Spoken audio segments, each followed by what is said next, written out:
E como que entrou o Feng Shui e a numerologia na sua vida? Então, quando eu comecei a estudar mais sobre isso, eu fui fazer a formação. E a minha professora, ela falava sobre numerologia, sobre Feng Shui, sobre Neurofeng Shui. Enfim, aí eu fui entrando, eu fui estudando, fui mergulhando. Cada vez fazendo uma coisa, outra, e eu fui praticando na minha casa. Então, eu mesmo desenhava. Uma coisa que eu sempre gostei muito de fazer quando criança era desenhar. Então, isso me levou para minha infância, de quando eu fazia planta. Eu fiz uma planta. Gente, para fazer o Feng Shui, a gente usa a planta da casa, né?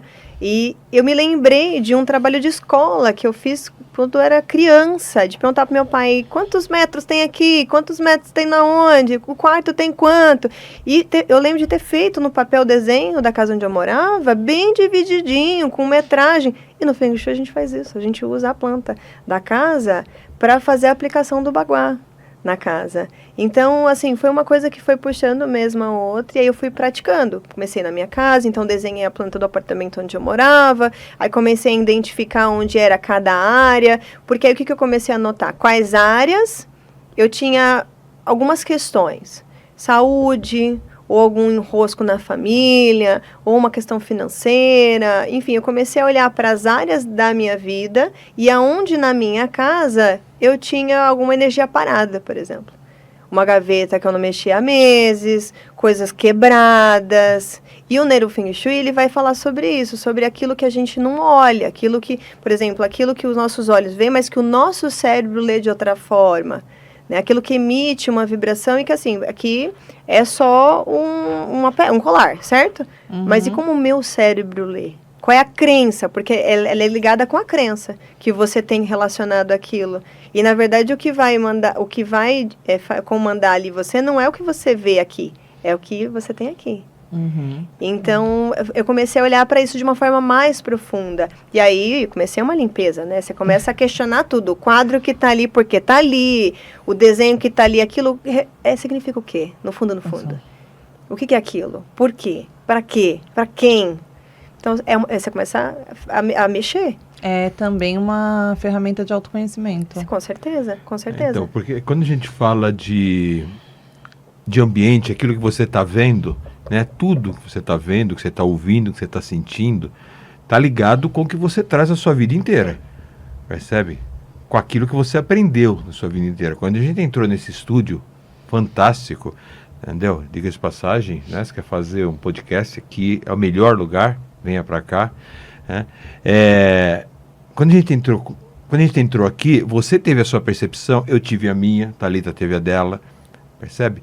Por quê? Vai te remeter para locais onde você já passou. Às vezes uma cortina preta pode trazer uma lembrança que não é legal da casa, né, daquela tia chata. Percebe? Uma televisão com imagem parada, fixa, pode trazer uma outra. Uma estante com livros, né, pode trazer a lembrança lá da sua infância, quando você lia os livros, né, do Monteiro Lobato. Percebe? Então, todo lugar, né, todas as pessoas que você conhece, tudo aquilo que você está vendo, ouvindo e sentindo, a primeira representação é focada naquilo que você traz a sua vida inteira. Tanto é que no dia 31 e dia 31 de maio e dia 1º de junho agora, né, a gente vai ter imersão vida autêntica. Né? E na imersão vida autêntica a gente trabalha a infância, dos 10 anos à concepção. É onde tem um monte de registros aí que estão reverberando aqui na nossa vida. Faltas, dores, abusos, traumas, né?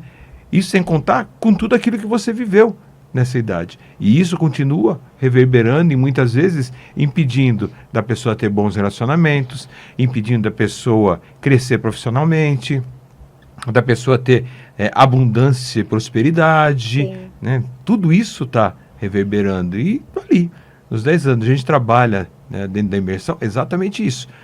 Né? O que dessa criança está aqui ainda? Percebe? E quando você fala de ambiente, Feng Shui, né? É isso? Sim. É exatamente isso. É você perceber dentro, né, daquilo que a técnica passa, né? O que eu estou trazendo lá de trás, que eu acostumei com aquilo e me faz mal. Perfeito. Por quê? Minha mãe falou que o quadro da parede, o quadro tem que estar aqui, ó. Sim. Né? E a cama tem que estar virada para a janela. Não pode estar a cabeceira na janela. Né? Então, algumas coisas que ela falou, tá legal, tá certo. Outras, nem tanto. Mas eu aprendi assim. Né? Desapegar de costumes, né? Sim. E a minha técnica vem família ajustar tinha- isso, né? A minha família tinha muita questão do... Você não pode colocar os pés da cama para a porta, porque quem sai com os pés para a porta é caixão, né? É morto. Então, lá em casa sempre teve essa regra. Isso é verdade? No Então, Feng Shui. dentro do Feng Shui, a gente tem, né, vocês falaram de duas coisas bem importantes, que são janela e porta. Então, assim, tem o que seria o ideal e também aquilo que a gente consegue fazer. Então, eu sempre trabalho muito isso.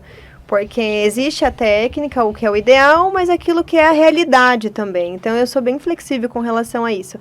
E aí, com relação a essa questão da janela, cabeceira na janela. Então, dentro do estudo, quando eu comecei a fazer a formação de Feng Shui e Neuro Feng Shui, o que eles colocam? Que o ideal não é você colocar a cabeceira embaixo realmente da janela. Mas aí, por quê?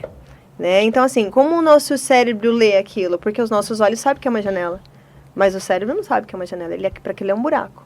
Então, energeticamente, aquilo representa um perigo dentro do seu cérebro e também uma desproteção. Então, por isso que a gente fala cabeceira, o ideal é atrás sempre uma parede, sem encanamento passando, sem nada, uma questão sólida para representar ali uma proteção. Então, tem essas questões também. Tem quem acredita, quem não, e na prática a gente nota que pessoas que dormem ali com a cabeceira embaixo da janela têm um sono mais irregular, tem uma instabilidade, acorda muito, porque existe um fluxo energético que entra. A energia vital que a gente fala dentro do Feng Shui, ela entra principalmente pela porta e secundariamente pela janela. Então, ali existe um fluxo de energia passando. E se você está ali, você é impactado de alguma forma, né, nessa questão. Aí tem isso, tem a questão dos pés para a porta, mas assim, isso que você trouxe são mais crenças, né? Mas na prática existe ali a questão do fluxo energético que te impacta. Por exemplo, quem tem banheiro no quarto, também tem uma questão energética do banheiro. Então, são coisas que a gente nota mais na prática que dificulta ali um sono. Isso que eu falo, é coisa que você traz, né? Sim, aí tem as crenças, por exemplo, você cansou de escutar do seu pai...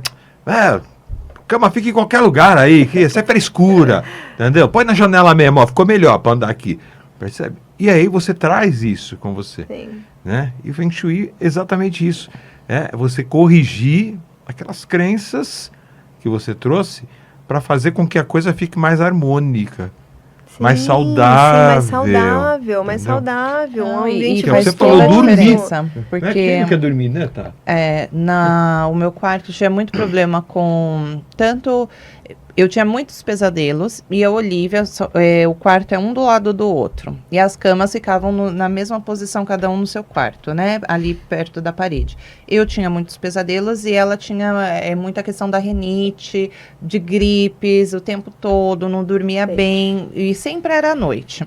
Aí, quando eu tive o conhecimento da radiestesia, da energia telúrica, né, do fluxo de água, então ali naquelas duas paredes era o banheiro do vizinho, então tinha o fluido da água e o quarto minúsculo de apartamento, que não tinha muito o que fazer. Aí eu mudei os móveis, porque eu não tinha conhecimento do Feng Shui, eu tenho conhecimento da radiestesia. Então, consegui trazer a cama para esse lado. Gente, fez toda a diferença. Ela parou, eu parei com os pesadelos, dormi muito melhor, e ela parou com excesso de rinite, de gripe, porque saiu ali da parte da água. Só de trocar a cama de lugar. Imagina uma água na sua cabeça, passando ali, sobe e desce, gelado, né? Então, energia, né? Energia, instabilidade, porque assim, a gente dorme, mas o cérebro fica ativo, ele não para. Então, você ter essa consciência de trocar de lugar, e aí a gente faz o que é possível. É o ideal onde eu coloquei? Não sei, mas estava melhor do que estava num outro lugar. Sim. Então, assim, a gente faz o que dá também em determinadas situações. Tem a questão da posição também, que a gente chama de posição de comando, que é quando você tem você deitado, você consegue ter visão da porta de entrada e da janela também, que são acessos, o seu cérebro lê como acessos. Então você consegue ter o controle. E isso, gente, não é só no ambiente, tu leva isso na vida. Então, em que posição você se coloca no dia a dia? Você vê as coisas de frente? Você consegue ver aquilo que te acontece de frente? Você está ali atento? Você é pego desprevenido? Ou você senta de costas para a porta e a qualquer momento alguém pode vir te pegar de surpresa? Você fica com as costas para a janela, onde Você qualquer tá coisa... fragilizado, Exatamente. Então, na vida real, você vê na prática como isso impacta. E tudo isso no inconsciente que vai Tudo isso no mexendo e inconsciente, faz sim. diferença. Pra gente, tanto pra mim, pra Olivia fez diferença, Sim. a mudança de cama. E quando não é possível?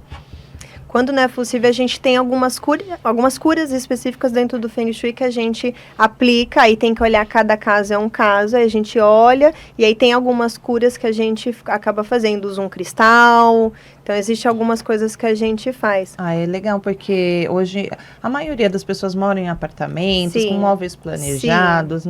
não dá para mudar a hora que quer, tudo vai, uma demanda de esforço Sim. maior, então Sim. que bom que tem outras opções. Sim. Não precisa, eu consegui trocar, não ficou o mundo ideal, porque realmente a cama do outro lado dava mais espaço para o quarto. Sim. Mas na saúde impactou tanto no meu sono quanto na saúde da Olivia, que para mim super valeu a pena. Então, tem outras maneiras também para quem tem essa questão de espaço. Sim, né? E quando não tem, gente, de verdade, eu sou muito sincera com as pessoas, eu falo, gente, não tem o que fazer. E agora que não tem o que fazer. Muda. Quando você... Vende apartamento. Quando você puder, se um dia você quiser trocar de apartamento, de casa, você já vai com uma nova consciência e já olha para isso. Porque o ambiente, a gente exterioriza as coisas que estão dentro da gente. E de que forma? Na onde a gente mora. Então, a nossa casa é reflexo daquilo que está dentro da gente. Então, se aquela situação não dá para resolver, é uma questão que te coloca em perigo, é uma coisa assim que na sua vida mesmo impacta, aí você tem que se perguntar, por que é que eu faço isso comigo mesmo? Por que eu me coloco nessa situação? Porque é uma questão de consciência. Então, quando a pessoa consegue também entender isso, aí numa próxima, e quando ela puder, ela troca.